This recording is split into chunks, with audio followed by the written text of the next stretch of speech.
I bought a train ticket to surprise my grandson on his graduation day, my heart buzzing with anticipation. But when I finally saw my son, the first words out of his mouth weren't hello or welcome home. They were a gut-wrenching whisper. "You're embarrassing him, Mom." He stood on the edge of that platform, hands buried deep in his pockets, like he was trying to hide from the world, and from me. "You shouldn't have come, Mom," he repeated, his eyes darting through the crowd, desperate that no one would notice his mother, the one who didn't fit into his perfectly curated life. This isn't a good time." My hand instinctively went to my purse, clutching the gift I'd brought. A simple, elegant watch.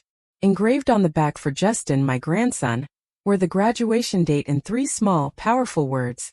"Always with you." No poetic fluff, just the raw, unwavering truth.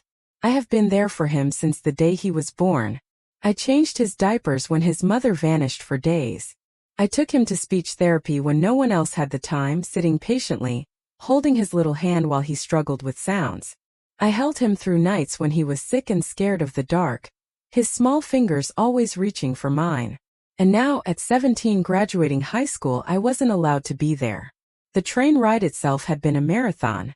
9 hours, every bump and sway a new ache in my protesting knees. Greg had offered to buy me a plane ticket weeks ago, but I'd refused. "You've already paid for too much," I told him. "This one's mine." What I didn't tell him was that it would likely be my last long journey. My joints just couldn't take it anymore. I didn't tell him about the small forgetful moments, the misplaced keys, the extra sugar in my tea. No, this trip was my gift to Justin. A silent promise to show up, to simply be there. But Greg didn't hug me. He didn't even reach for my bag. He just stood there, looking utterly mortified, as if I'd arrived in a clown costume instead of my best navy coat and sensible low-heeled shoes. "Justin doesn't know you're here," he muttered, glancing nervously towards the parking lot. "And honestly, Mom, maybe it's best if it stays that way. He's under a lot of pressure." I looked down at my shoes, polished just this morning, reflecting the platform lights. My legs were shaking, but it wasn't from age. It was a tremor of disbelief, of hurt. "I thought he'd be happy," I said, my voice barely a whisper. "I haven't missed one of his milestones. Not one." I know," Greg sighed, a sound that conveyed exasperation more than empathy. "But he's different now. It's not like when he was a kid. He's grown up, got his own friends. They're all going to be there. Paulina's family, too. They come from a different kind of background." I let the words hang in the cold air, stinging and heavy. Different kind of background. I knew exactly what he meant. They had money, prestige, connections. They lived in a polished world of internships, prep schools, and silent judgment. And me? I was just the woman who'd once mopped floors, who packed lunches in thrifted Tupperware, whose hands still carried the faint scent of dish soap and lavender. "You said I had a seat," I reminded him, though my voice was flat. "That was before," he mumbled, refusing to meet my gaze. "Now Paulina's aunt flew in unexpectedly, and—" He didn't need to finish. I understood. My seat, the one I had planned for, the one I had earned, was given away. He just shifted his weight and looked away, his silence a louder condemnation than any words. I nodded slowly, my hands finding the strap of my purse, gripping it like it was the only thing keeping me upright. "Well," I said, a strange calm washing over me, "I'll find my own way." Greg opened his mouth, but I turned before he could utter whatever half-hearted apology he thought would smooth this over. I walked out of the station, kept walking past the shuttle buses, the vendors selling school colors, the smell of popcorn and fresh-cut grass. I walked until I found the small rental car I'd picked up hours earlier. The ceremony would begin in 2 hours. I would watch from the parking lot, and for the first time in my life I wouldn't be clapping. The air conditioning in the silver sedan rattled a little, but it worked. I unwrapped a half sandwich from the train, then just sat there, watching the endless stream of shiny SUVs, expensive sedans, and even a few stretch limousines pull into the lot. I counted them for no reason at all, maybe just to focus on something besides the ache in my chest. My seat. That's what I kept circling back to. It wasn't about the folding chair with my name printed in bold. It was about being erased quietly and efficiently. A lifetime of showing up, to babysit, to fund field trips, to remember birthdays, to stitch together pieces no one else bothered to hold. All of it pushed aside for a woman I'd never met. Paulina's aunt. I imagined her in something elegant, probably real pearls. Not the kind you find at a garage sale and hope the light hits just right. I checked my purse again. The envelope was still there, sealed, the graduation card with the watch inside. A little note I'd scrawled on the back. To Justin, I've loved you every day of your life, no matter the distance. Love, Grandma. I folded the flap back over. Maybe I'd leave it at his doorstep. Maybe I'd mail it next week. Maybe I'd burn it. My thoughts flickered between all three like a faulty light bulb. A tap on the window made me jump. A young woman, early 30s, in a staff polo, clipboard in hand, was smiling politely. "Hi there," she said through the glass. "Are you here for the ceremony?" I hesitated, then rolled the window down a crack. "I was supposed to be." She blinked, unsure. "Oh, well, the auditorium opens in 20 minutes. Just wanted to let you know parking time is limited for non-event guests." "Thank you," I said. "I'll be on my way soon." She nodded, gave a kind smile, and walked off. I watched her clipboard bounce with each step. On it, I imagined, was a perfect little list of names and seating arrangements, none of which included mine anymore. I leaned back, letting my eyes wander to the crowd. Students in robes, families posing with flowers. I spotted Justin immediately. Even from this distance, I'd know his walk. Tall, shoulders slightly hunched, like he hadn't quite realized how much space he was allowed to take up in the world. His gown fluttered as he half-jogged towards a group. My heart thumped. He was beautiful. Not handsome in some polished catalog way, but beautiful in the way that made your throat catch. His eyes, even from far away, held that restless energy I'd seen since he was a boy, the kind that wanted to run faster than the world allowed. Paulina, blonde, confident, expensive-looking, ran up and hugged him. Then another woman, probably the aunt, clasped his shoulders, said something that made him laugh. He smiled. I don't know why that hurt so much. Maybe I expected him to look around, to search for the one face he hadn't seen yet. Mine. Maybe I wanted him to feel, somewhere deep in his bones, that I was close. But he didn't. He laughed, posed for a picture, and stepped inside. The door closed behind him. I sank lower into my seat. And that's when I did something I hadn't done in years. Cried. Quiet, useless tears. Not because I was angry. Not even because I was surprised. But because some stupid part of me still thought I mattered. Some part that had held out hope. A part that wore pearls from the second-hand store and rode a train for 9 hours to sit in a car she didn't belong in. I wiped my face roughly, furious at myself. No more. I sat up straight, found my phone, and opened the banking app. The charges for the event were still pending. The catering invoice, the floral arrangement, the photography package. Nearly $12,000 in total. All billed to the same account. My account. I tapped the screen, paused, then tapped again. Cancel transaction. The screen blinked twice. Then came the little message I hadn't expected to feel so good reading. Cancellation request submitted. I stared at it. My thumb hovered over the screen, as if needing confirmation that I had actually done it. $12,000 gone from the caterers, the florists, the photo booth. $12,000 still with me, for now. The silence in the car was thick, not uncomfortable, just final. By the way, if you're still with me, still feeling every twist and turn of this story, do me a favor. Hit that subscribe button. More unbelievable stories and moments of raw truth are coming your way. You won't want to miss them. I had always paid without asking questions. When Greg's mortgage needed a top-up, I paid. When Paulina wanted a new kitchen island before the baby shower 3 years ago, I paid. When Justin's school uniforms needed replacing again, even though he'd barely grown, I paid. But now they couldn't even find me a chair. I opened the window slightly, just enough to let the warm air in. The scent of fresh-cut grass and warm pavement wrapped around me. Somewhere in the distance, a band was tuning up, and a cheer rose from the crowd. It must have been the announcement. The ceremony was starting. I wondered if Greg was looking at his phone yet. If his card had just been declined when he tried to tip someone or pick up a last-minute bouquet. I imagined him in his pressed jacket, phone pressed to his ear, his mouth tightening when he heard the voice on the other end say, Authorization denied. Good.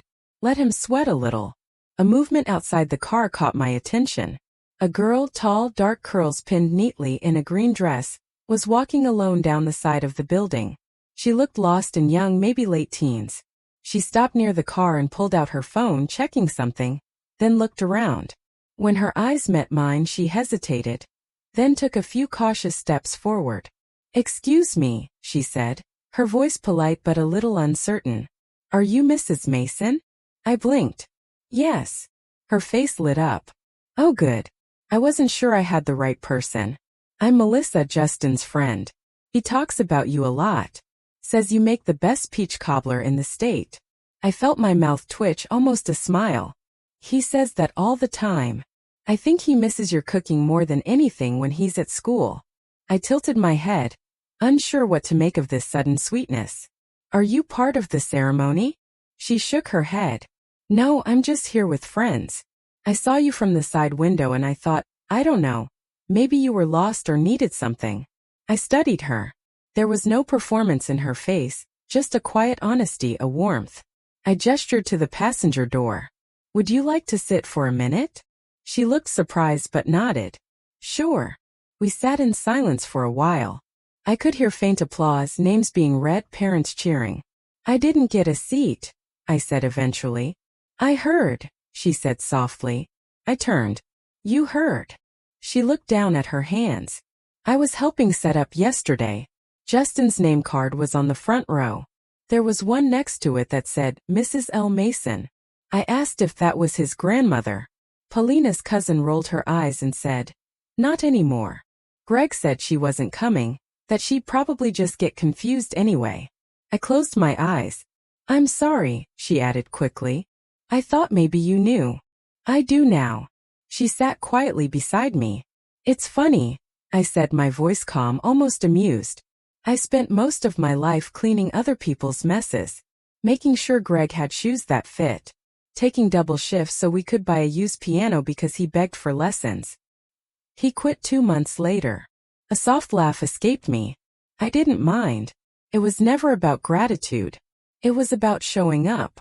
"I think Justin knows that," she said. I nodded. "Maybe." We watched as the crowd inside shifted. A burst of music played again, louder. They were moving outside, perhaps for photos. Melissa looked at me. "Do you want me to bring him to you?" I was quiet for a long time.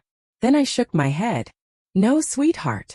If he wants to see me, he'll know where to look."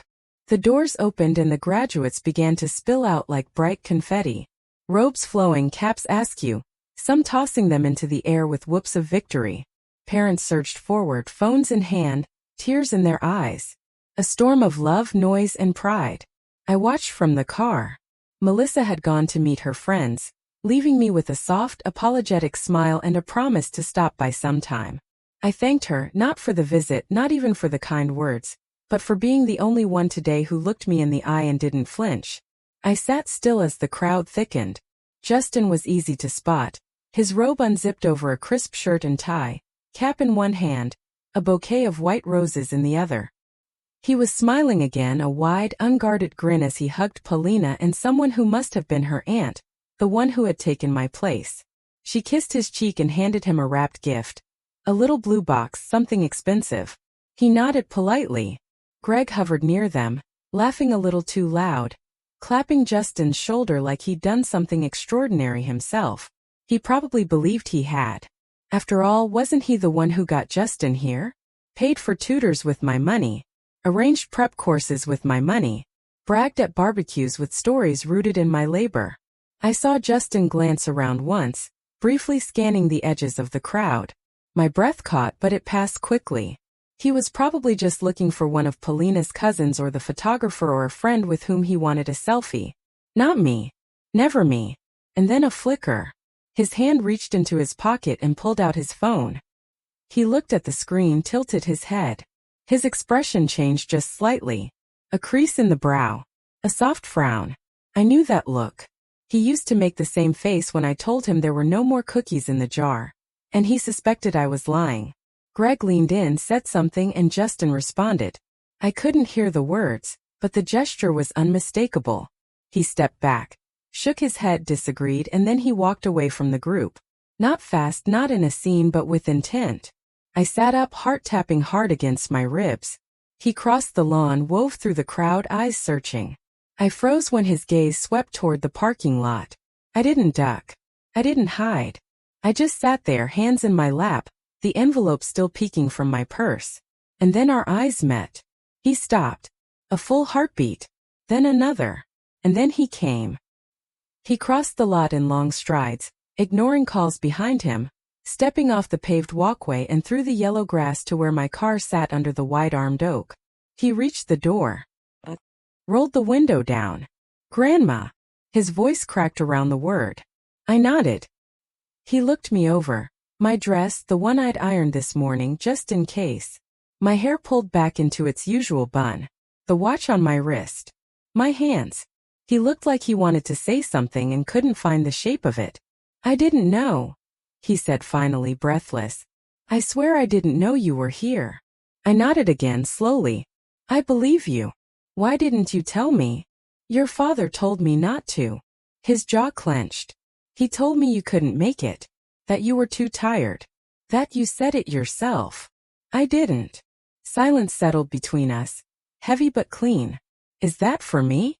He motioned to the envelope. I handed it out the window. He took it gently, almost reverently. "Can I open it?" "It's yours." He slipped the seal open with careful fingers, pulled out the card, read it, then saw the watch. His eyes filled. "Grandma." "I picked it because it's quiet," I said. No ticking sound.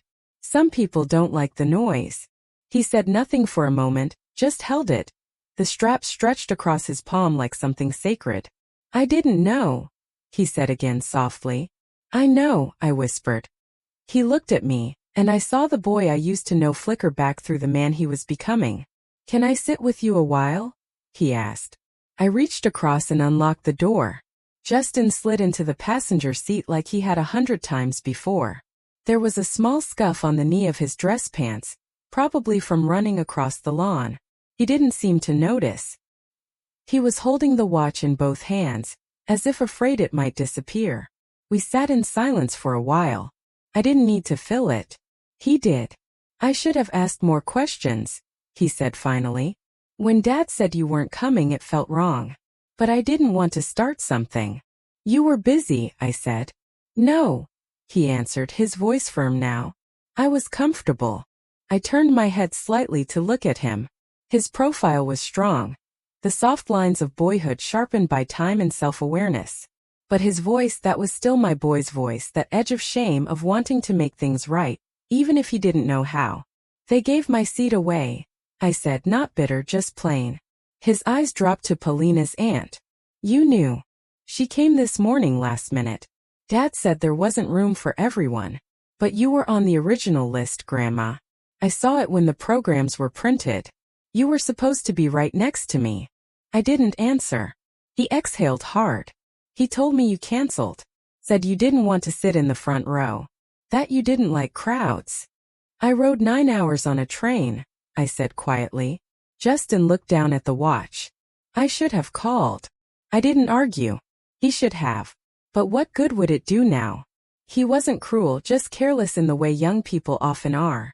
Floating in the warmth of their own new beginnings, unaware of the shadows they cast. "You look handsome," I said. His smile was small, almost boyish. "Paulina picked the tie. I wanted the navy one." "She always picks for you lately." "Yeah." He didn't sound proud of that. I watched him twist the watch in his hands, tracing the engraving with his thumb. "Always with you," he read aloud. "That's what it says." I nodded. "She's never even asked about you. You know, Paulina. I told her stories about when you took me to the library every Thursday, and when you came to every school play, even when I only had one line. She laughed and said I was a grandma's boy. That's not the worst thing to be."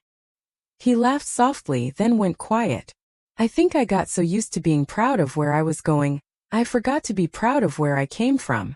That one landed deep. I didn't show it. I looked out the window. The courtyard was clearing out. The photographers were finishing their last rounds. Greg stood near the edge of the fountain, phone pressed to his ear, his face sharp with frustration. Looks like he just found out about the cancellations, I murmured. Justin followed my gaze. You canceled everything? Most of it, I said. The banquet, the flowers, the professional pictures. They'll get to keep the plastic centerpieces. Those are probably paid for. He let out a low whistle. Damn. I gave him a sidelong glance. Language. Sorry. We sat in silence again. Then he said, You're not going to the dinner, are you? I didn't answer. He turned toward me. Can I take you somewhere instead? Like where? I don't know. Somewhere real. Burgers, maybe? Milkshakes? Somewhere I don't have to pretend. I watched him, unsure if he realized what he was offering. It wasn't just a meal. It was a hand reaching backward toward the child he used to be. The one who thought a fast food dinner with grandma was better than steak on linen. I'd like that, I said. Justin smiled. Not politely, not performatively, but like a boy who'd just come home. I'll drive, he said, reaching for the keys in the ignition. You've been in this car too long already. He drove like a boy who hadn't had the chance to drive freely in a long time. Not recklessly, just with a quiet confidence, one hand on the wheel, the other resting loosely near the gear shift. I watched his profile as he navigated the small streets away from the school, the crowd, the family gathering now unraveling without notice. Do you even know where you're going? I asked, half smiling. I have a place in mind, he said. It's not fancy. That okay? I chuckled. Fancy's never impressed me. I like food that looks like food, not like sculpture. He glanced at me. You're still the same. I raised an eyebrow. Were you expecting someone else? He didn't answer, but the way he smiled made me think he understood more than he was letting on. He pulled into a narrow side street, past an old gas station and a shuttered hardware store. Then the place came into view. A squat brick diner with a flickering neon sign. Hank's.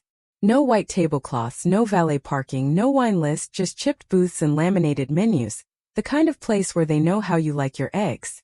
I used to come here with you, he said. When? Mom was still around and Dad was always busy after Little League games, remember? I did. The memory hit sharp and sweet. He'd sit across from me with scraped knees and dirt on his cheeks, ordering grilled cheese and asking if I thought he'd ever hit a home run. I always said yes. He held the door for me and the bell jingled overhead. The place hadn't changed. Same red booths, same old fans spinning lazily above. Same waitress behind the counter too, though she looked a little grayer now. Two? She asked. Justin nodded. Corner booth if it's free. She gave us a quick smile and pointed. We slid into the booth by the window. The vinyl was warm from the sun.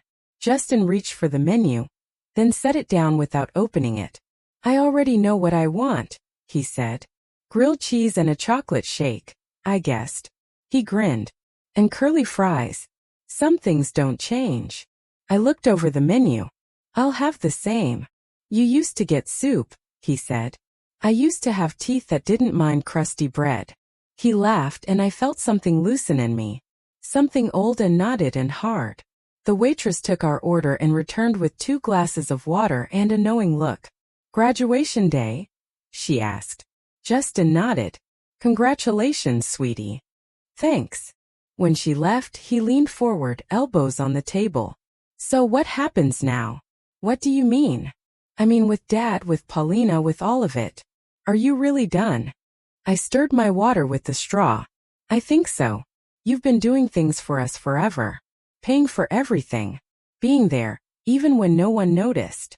I noticed, I said simply. But it was never about the money, was it? I shook my head. It was about making sure the people I loved had what they needed. I just forgot to ask if they needed me. His jaw tightened. They don't deserve you. Maybe not, I said. But you do. He didn't answer right away, just looked out the window at the parking lot, at the people walking by, at the world still turning like nothing had changed.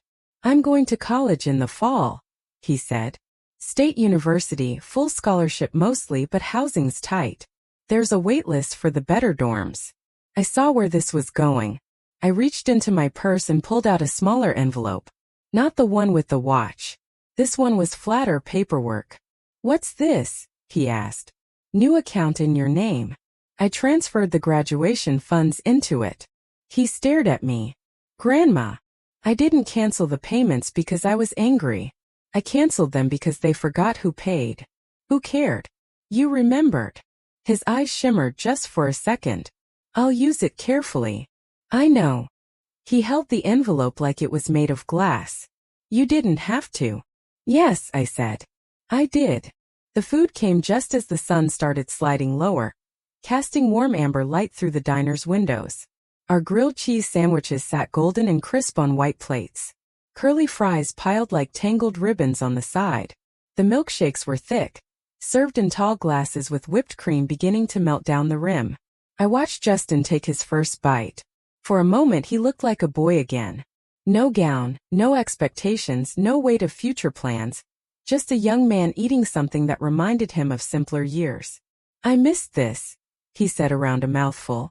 It tastes the same. Of course it does. Real butter, cheap bread, sharp cheddar. The formula never needed fixing. He smiled and for a while we just ate. No heavy talk, no emotions pushing up against the silence. Just the clink of forks, the soft hum of the overhead fan, and the comfort of presence. When he was nearly done, he set his milkshake down and asked, "Do you think you'll go back tonight?" I shook my head. "I'm staying in a motel near the station. I'll take the early train tomorrow. I could drive you." "You don't have to." "I want to." I looked at him. "It's not about the ride, sweetheart. It's about where you go when this dinner ends. Back to them." He shifted uncomfortably. "I don't know what I'm going to say to Dad." "You'll figure it out." He frowned. "He's going to be furious when he realizes what happened with the payments." "He already knows," I said. "I saw his face while you were walking over." Justin rubbed his hands over his face. "He's going to blame me." "Let him," I said. "But I didn't." "I know. But sometimes people need someone to aim their guilt at. If it helps him sleep better, let him think it was your idea. I've got broad shoulders. So do you." He shook his head. "It's not fair. Most things aren't." He stared at the table for a long moment. Then he looked up. "Do you forgive him?" I didn't answer right away. Forgiveness wasn't a coin I handed out easily. Not after a lifetime of being overlooked, tolerated, thanked only when it was convenient. "I don't know if it's about forgiveness anymore," I said at last. "It's about clarity, seeing what's there and what's not.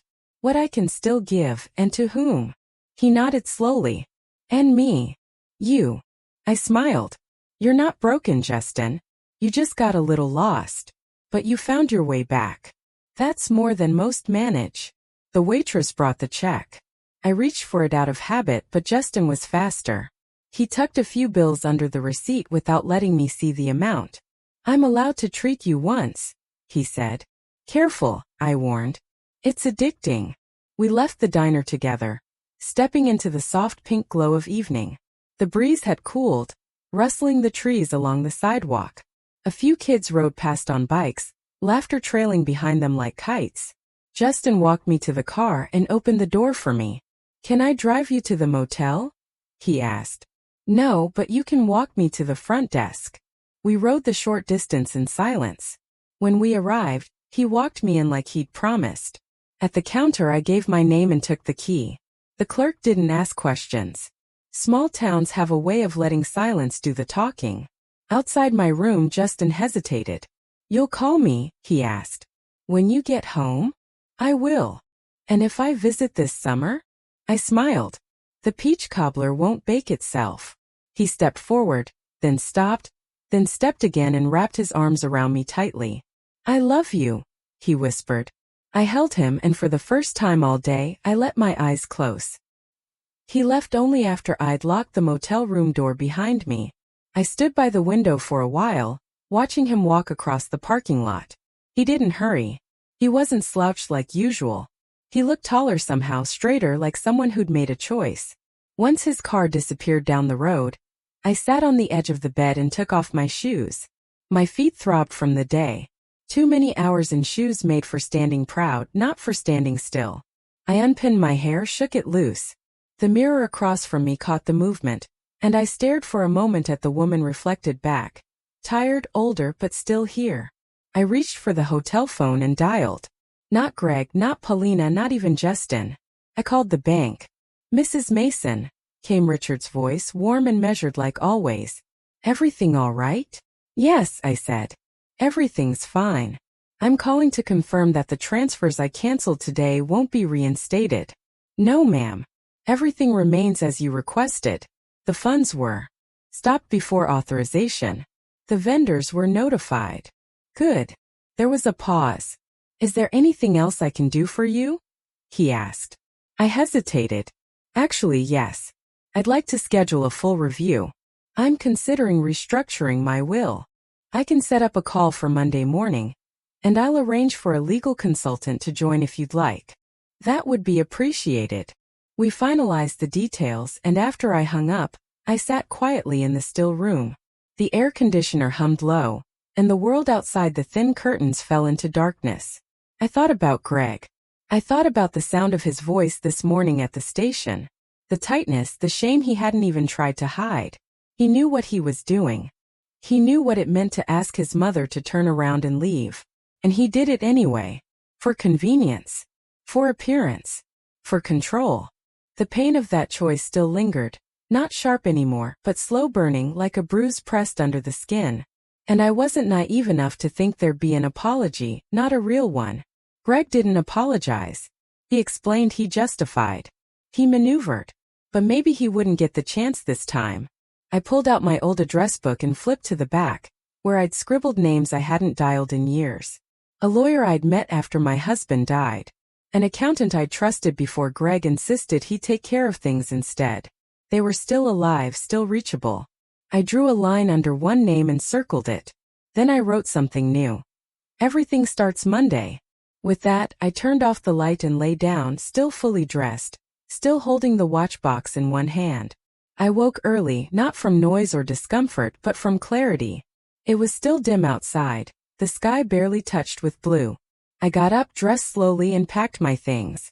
The envelope with Justin's new account documents I placed back in my purse, along with the little note he'd slipped into my hand as he said goodbye. I hadn't read it yet. On the train I did. It was folded once, written in that all-caps, boyish handwriting he'd never grown out of. Thank you for not letting them turn you into a shadow. I see you. I always will. I pressed the paper to my chest. The motion of the train rocked me gently. And for the first time in years I didn't feel like I was running from anything. I was returning. Not to the same house, not to the same routine, but to a place inside myself I hadn't visited in decades. The part that didn't apologize for existing. The house was exactly as I had left it. Quiet, modest, sun-warmed in the late afternoon. My peonies had bloomed while I was gone. Pink and full and unapologetically alive. I stood at the gate for a moment, luggage in one hand, purse in the other, and just breathed. Home didn't greet me. Didn't need to. It knew I was coming back. Inside, the air still held a faint scent of lavender from the sachets in the linen closet. Dust on the windowsill. Mail in a neat stack under the front mat. Nothing urgent, nothing desperate. Just the ordinary hum of a life I had held together for longer than anyone realized. I made tea not because I needed it but because the ritual anchored me. I set the kettle on the stove, took down my favorite cup, the one with the hairline crack no one else notices, and waited. My phone rang just as I sat down. Greg. I let it buzz twice, then 3 times, then stop. A minute later it rang again. Greg again. I let it ring out, then opened the message he finally sent. Mom, what the hell is going on? The venue called. The florist said payment was withdrawn. Justin is missing. Call me back right now. I didn't reply. 2 minutes later another. I know you were in town. Why didn't you tell me you were coming? You embarrassed me, Mom. Paulina is furious. I set the phone face down on the table and took a sip of my tea. It was still hot, still strong, just the way I liked it. By evening I'd gotten 9 missed calls, 4 voicemails, and 2 messages from Paulina herself. Her tone was clipped, formal, the way you speak when you're pretending not to be livid. Edith, I understand you've canceled several critical payments for Justin's celebration. This has put us in a very difficult position. I hope you realize how unkind and disruptive this was. Please call so we can resolve this like adults. I smiled faintly at that last line. Like adults. Funny how that phrase only showed up when they wanted something. I spent the rest of the evening in the garden. Pulled weeds, watered the soil, watched the bees slip between the blooms with a kind of purpose I envied. I was tired, but not the kind of tired that asks for rest. The kind of tired that asks for change. The next morning I went into town, visited my lawyer, signed the first round of documents to reassign power of attorney. Greg's name, once scribbled so confidently on those lines, now struck through and replaced with my own. Then I opened a safe deposit box, put Justin's note inside along with a copy of the watch engraving. Always with you. Let them think I was petty. Let them say I was dramatic, unreasonable, even cruel. Let them talk behind closed doors about the episode I had in my old age. Let them cast shadows. I wasn't in them anymore. That evening Justin called. Hey, he said, voice softer than I'd ever heard it. Hey yourself. I'm home, he said. I've talked to Dad. He tried to act confused. Said it was all a misunderstanding. Blamed the agency. Then Paulina, then the seating chart. Of course I didn't buy any of it. I told him I knew what happened, that I saw you, that you were there. I closed my eyes. How did he take it? Worse than I expected. Better than he deserved. I waited. I told him I won't be taking the money he set aside for college, Justin added. I told him I've got a better source now. Are you sure? I've never been more sure. He paused. Thank you, Grandma. Not just for the account. For the clarity. I smiled. Clarity is a gift. Just not always a gentle one. No, he said. But sometimes it's exactly what we need. The next few days passed in a rhythm I hadn't known I missed. Slow, deliberate mine. I answered no calls, responded to no messages. I went to the farmer's market. I baked a peach pie just because I could. I repotted my geraniums. Even though my knees complained the whole time, the silence around me wasn't empty anymore. It was full with peace, with choices, with a kind of stillness that didn't ache. Then one afternoon I got a knock on the door. Not a phone call, not a text, a real knock. Through the lace curtain I saw a woman, well-dressed, late 50s maybe, with pearl earrings and a silk scarf too fine for this dusty porch. I didn't recognize her at first, but something about the set of her jaw felt familiar. I opened the door. Mrs. Mason, she asked. Yes. She offered her hand. Ella Ferris, Paulina's aunt. I stared at her hand for a beat, then shook it. It was cool, soft, firm. I hope I'm not intruding, she added. I got your address from the event organizer. She said she wasn't supposed to give it, but well, I was persistent. What can I do for you? She glanced past me into the hallway, then back at my face. May I come in just for a few minutes? I considered saying no, but something in her expression, not regret exactly, but the tension of someone who wasn't used to being questioned, made me curious. I stepped aside. She walked in like someone who didn't often wait for permission. Took in the pictures on the mantel, the crocheted pillow on the armchair, the soft clutter of a lived-in life. She sat when I motioned, then folded her hands neatly in her lap. I owe you an apology, she said. That caught me off guard. Do you? Yes, for taking your seat at the graduation. I sat down across from her. You didn't take it. It was given to you. Her eyes flickered. Still, I didn't know at the time that it wasn't freely available. Greg simply said his mother had decided not to attend. I assumed wrong. People usually do, I said, when they take a man at his word. She gave a short, dry laugh. You're sharper than they said. That amused me. They who? She didn't answer directly. At the banquet, after everything fell apart, I started asking questions. You see, I've never been particularly close to Paulina's side. Not in any real sense. I attend the events. I send the gifts, but I don't play politics. Then why were you there? She tilted her head, considering. Because it was important to Paulina. She wanted the guest list to look a certain way. Wanted the family to look a certain way. And you fit the image. I suppose I do. She paused. But I don't like being used. And I certainly don't like being lied to. I said nothing. Ella reached into her bag and pulled out a slim envelope. This came for you. It was mistakenly sent to their address. Paulina opened it by accident, or so she claims. She handed it off without reading. But I saw your name and thought it best to bring it myself. I took the envelope, curious. It was from the university. A standard manila with a college logo in the corner.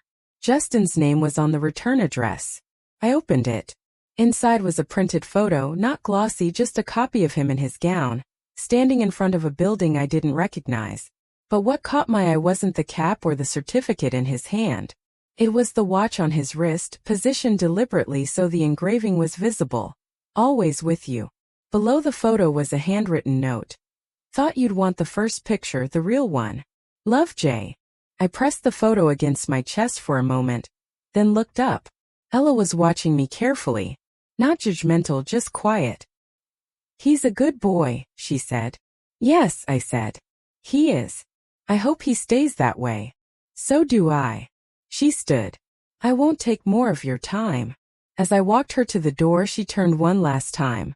For what it's worth, Mrs. Mason, I think they've underestimated you. All of them. They've made a habit of it, I said calmly.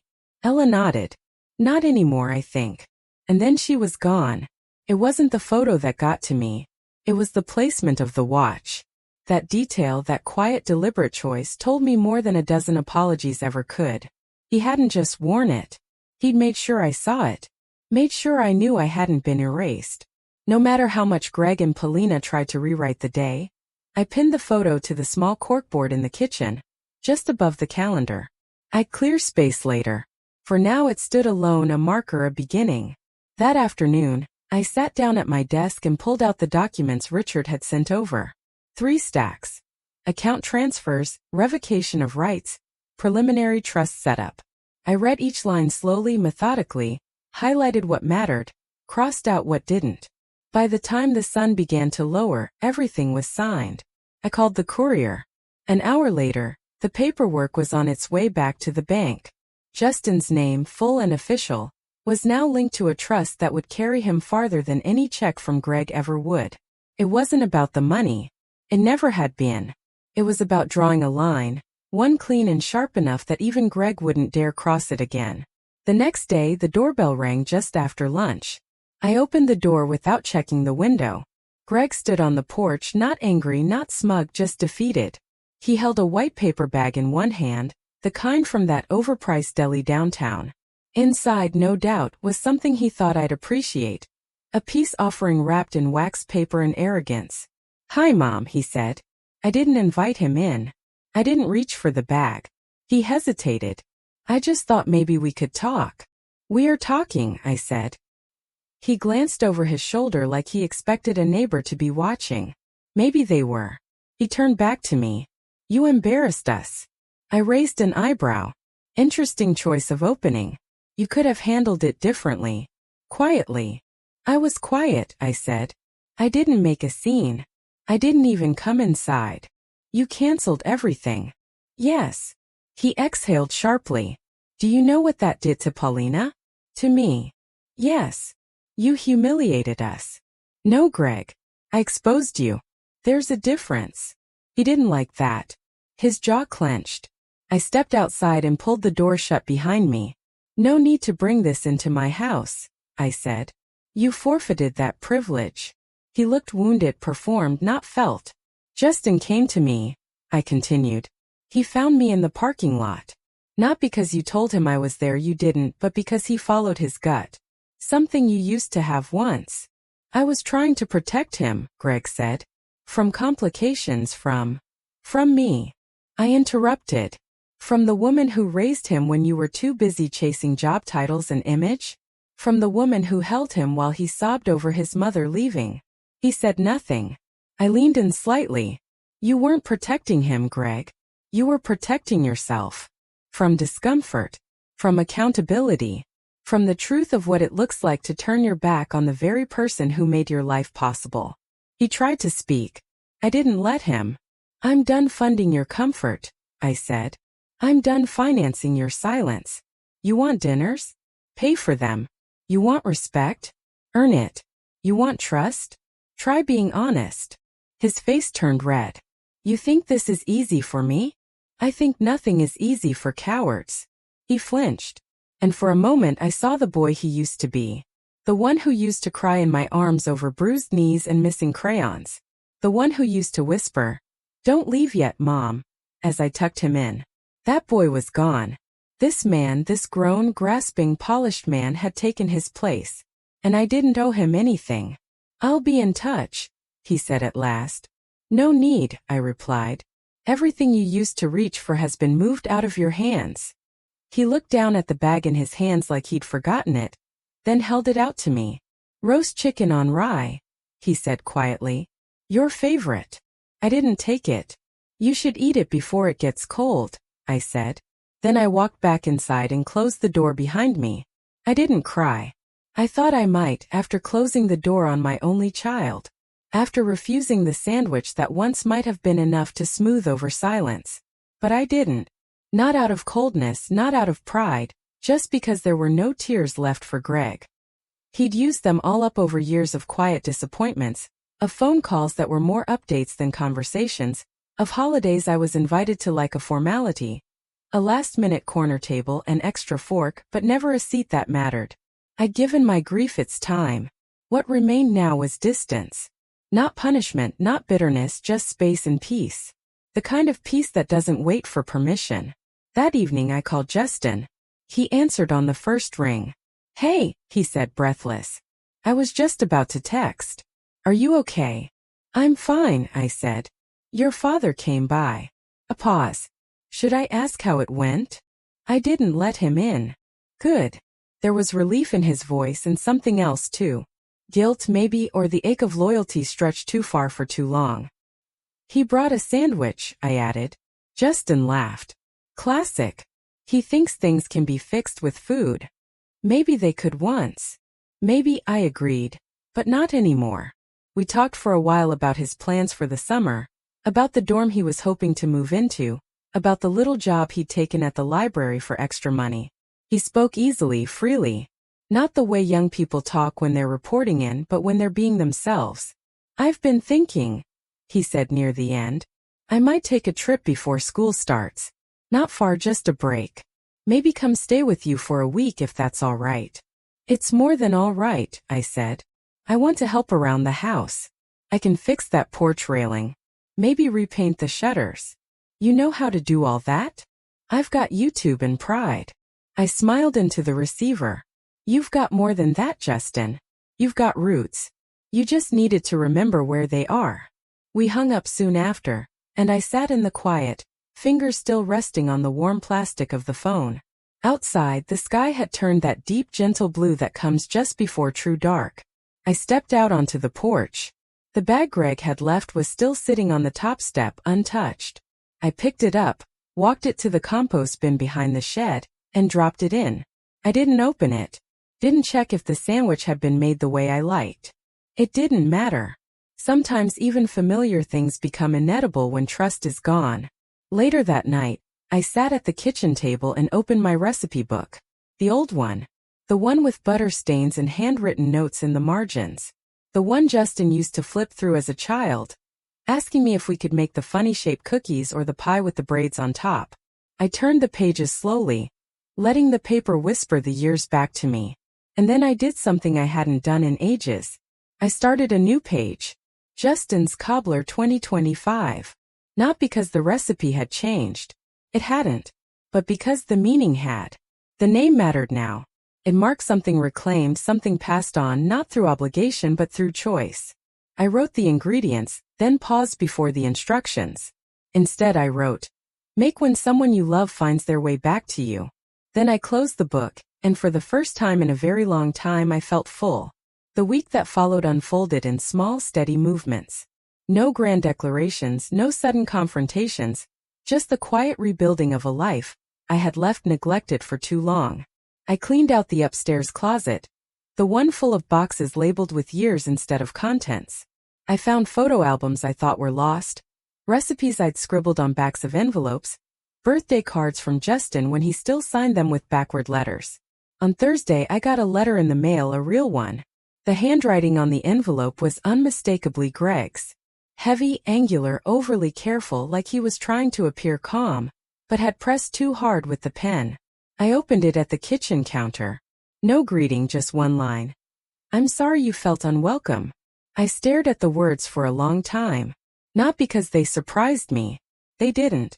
But because they landed exactly how he meant them to: slippery, blameless, safe.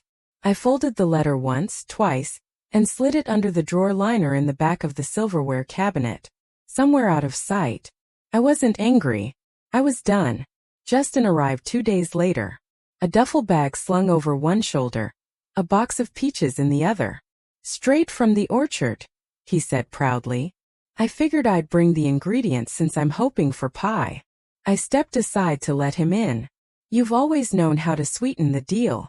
He dropped the bag by the door and looked around the house like he was memorizing it. "It smells like soap and something baked." "That's just the kitchen towels drying on the rack." He turned toward me, a little smile on his face. "It smells like you." We spent the afternoon on the porch. He painted the shutters while I trimmed the lavender. We didn't talk much, just the occasional question, the sound of the brush against wood, birds calling somewhere beyond the fence. Every now and then he'd stop and look at me like he was making sure I was still there. I always was. That evening over peach cobbler, still warm, with vanilla ice cream melting slow into the crust, he said, "I haven't told Paulina I'm here." I nodded. "That's your business. She messaged me this morning. Said she hopes I cool off." "And will you?" He looked down at his bowl. "No, I don't think I will." I waited. "She always said she admired your strength," he continued. Said it with a sort of edge, like strength was a thing to keep an eye on. "Some people are more comfortable with soft things," I said. "Until they realize softness can rot just like anything else." He looked at me sharply, then laughed. "You've gotten bolder." "No," I said. "I've gotten quieter. And when a quiet woman starts saying what she really means, people think it's thunder." He leaned back, eyes thoughtful. "You think she'll come around?" "I don't know," I said honestly. "But it's not your job to make her, or to bend yourself until she does." He looked out the window. "I thought I had to choose between love and loyalty. And now I think loyalty should be part of love, not separate from it." That made me smile. He got up then, took our bowls to the sink, rinsed them out like he'd lived here forever. The sight of it, this tall, growing man in my kitchen, stirred something deep in me. Not grief, not nostalgia, but recognition. This was what survival looked like when it chose peace. Not endurance, not bitterness, not silence, but presence. The next morning, I found Justin in the backyard, barefoot in the dew-wet grass, standing beside the old wooden bench that had sagged under so many summer afternoons. He was staring at the tree line, the way people do when they're trying to locate something they can't name. I stepped outside quietly, my robe pulled tight. "You look like someone waiting for a sign," I said. He turned sheepish. "Maybe I am." I walked toward him slowly, joints still stiff from sleep. "Did you sleep all right?" "Like a stone," he said. I didn't realize how heavy everything had been until it let go. We sat together on the bench, and it groaned beneath us like an old friend waking up. "I keep thinking about the train station," he said after a while. "How close I came to not finding you." "You did find me," I reminded him. "That's what counts." He shook his head. "I know, but I keep playing it over.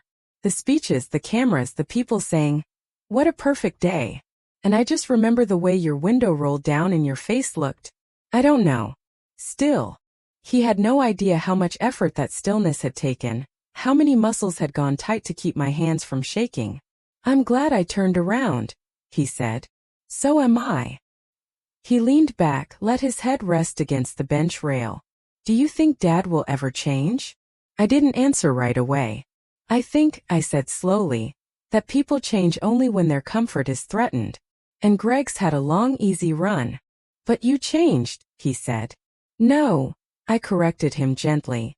"I remembered." He looked at me, really looked, and nodded. "Yeah, that's more accurate." We spent the rest of the morning doing little things. Laundry, clearing the garden path, reorganizing the spice rack. He followed my lead without needing to ask, and when I caught him humming under his breath, I didn't say a word. Let it be. Let him have the small piece of usefulness. At lunch the doorbell rang. Justin peeked through the curtain. It's her. I didn't need to ask who. Paulina stood on the porch in linen pants and oversized sunglasses. She held her phone in one hand, her car keys in the other. Her posture was perfect. Her mouth was set. I'll go, Justin said. No, I said. Let me. I opened the door but didn't invite her in. Mrs. Mason, she said coolly. I see you're well. I am. She looked over my shoulder. Justin's here. He is. Did you think it was appropriate not to tell me? I smiled gently. I didn't think about you at all. That rattled her more than any insult could have. She shifted on her feet, lips pressed tight. I just wanted to say that what happened at graduation wasn't personal, she said. It was unfortunate, but not personal. Everything is personal when you erase someone. I didn't erase you. No, I said. But you helped Greg do it and you benefited from it. Her jaw tightened. I won't be villainized for something I didn't control. You don't need to be villainized, I said, calm and steady. You need to be irrelevant, which you now are. Paulina blinked. The sunglasses didn't hide the flicker of uncertainty. I'll tell Justin you stopped by, I added. She turned to go but stopped halfway down the steps. He'll come back to me, she said. They always do. Not this time, I said, closing the door before the silence could answer her. Inside, Justin was in the kitchen drying dishes. He looked up concerned. Everything all right? She won't be back.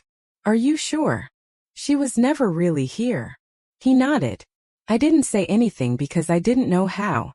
She always seemed so certain. She still is, but certainty doesn't equal truth. Just volume. He smiled. Sad and warm all at once. You say things like you've been holding them in for years. I looked out the window. The light had shifted. The garden was golden. I have, I said. But I'm done holding. We spent the rest of the week in the kind of quiet that doesn't need explanation. Justin fixed the porch railing like he promised, painted it white, 2 coats, steady hand. He even wiped the brush clean afterward. I didn't ask him to, but he did. That mattered. It's the little things that show whether someone truly sees you, not the grand gestures. He cooked once too. Tried to recreate my roast chicken using a printed recipe, and about 5 times more rosemary than necessary. It was dry, a little burnt, but it was beautiful. I think I'll keep trying, he said that night, chewing slowly. You'll get there. I just want to do it like you do. No, I corrected him gently. You want to do it like you. He looked down at his plate, then back at me. Thanks for not letting me disappear into them. You were never theirs to lose, I said. On his last morning, I stood on the porch with him, the car engine running, bag already in the trunk. He looked hesitant, like he wasn't sure how to say goodbye. I'll come back soon, he said. You don't have to promise, I said. But I want to. He hugged me long, tight, honest. I smelled his shampoo, the faint cologne he'd borrowed from the hallway cabinet. He'd wanted to smell like someone with direction. You'll be all right, he asked. I already am. He nodded once, then got in the car, rolled the window down. Will you write me sometimes? He asked. I always have. He drove off slowly, waving once before the turn. I stood there until his taillights vanished. That night I made myself a cup of tea and sat by the window with the recipe book. I didn't open it. I just held it. The spine worn soft by years of hands and heat and flower dust. So many things in this house had changed, but not the feel of that book in my lap. I thought about all the women I'd known. The ones who kept their pain quiet. Who swallowed insults with Sunday dinner. Who were told they were too much or not enough, too loud, too sharp, too plain, too old. And I thought, we're still here. We're still standing in kitchens wiping tables, whispering truth into soup pots. We're still the ones who remember the birthdays no one else does. We're still watching from the parking lot just in case. But maybe not anymore. Maybe we're done waiting for seats at tables we built. Maybe we set our own. If this story found you at the right time, or reminded you of who you are, stay a little longer. Leave a comment. Share your voice. Tell me, what's a moment when you finally realized you had to draw your own line? We're not done talking. Not anymore.